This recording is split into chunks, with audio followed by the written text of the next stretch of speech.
धाराशिव जिल्हा भारतीय जनता पक्षाच्या वतीनं हार्दिक हार्दिक अभिनंदन। भारतीय जनता पक्षाचा, भारतीय जनता पक्षाचा, बसवराज पाटील साहेबांचा, सुरेश धस साहेबांचा, बापूराव पाटील साहेबांचा,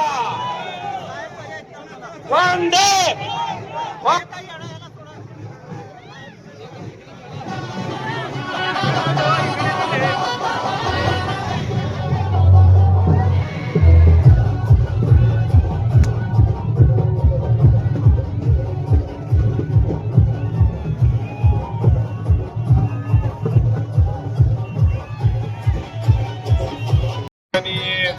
धाराशिव येथे जो ऐतिहासिक असा विजय झालेला आहे तो महायुतीचा या ठिकाणी विजय आहे।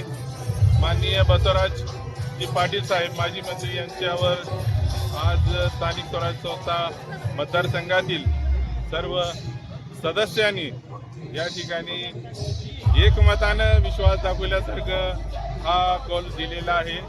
आणि मी पहिल्या दिवसापासून या ठिकाणी सांगत होतो की ते उच्चांकी मतानं या ठिकाणी या विधान परिषदेमध्ये निश्चितपणे दाखल होतील। आज अनेक वर्षांनी हा क्षण आमच्या सर्वांसाठी अत्यंत आनंदाचा आहे, कारण गेल्या 10 वर्ष त्यांनी औसा तालुक्याचं प्रतिनिधित्व केलेलं आहे। त्यामुळं राष्ट्रवादी काँग्रेस पक्ष हा अत्यंत मजबूतीनं खंबीरपणे तिन्ही जिल्ह्यामध्ये, विशेषतः माझ्या लातूर जिल्ह्यामध्ये त्यांच्यासोबत होता। आणि माझ्या नेत्या माननीय सुनित्राताई बहिणीसाहेब यांचे सुद्धा स्पष्ट आदेश होते की आपण महायुतीसोबत खंबीरपणे राहावं। निश्चितपणे भविष्यामध्ये त्यांची वाटचाल अशी उत्तरोत्तर या ठिकाणी प्रगतीची राहील अशी प्रार्थना करतो आणि त्यांच्या विजयासाठी सर्व कार्यकर्त्यांना, पदाधिकाऱ्यांना शुभेच्छा देतो व सर्व मतदारांना या ठिकाणी त्यांचे आभार मानतो।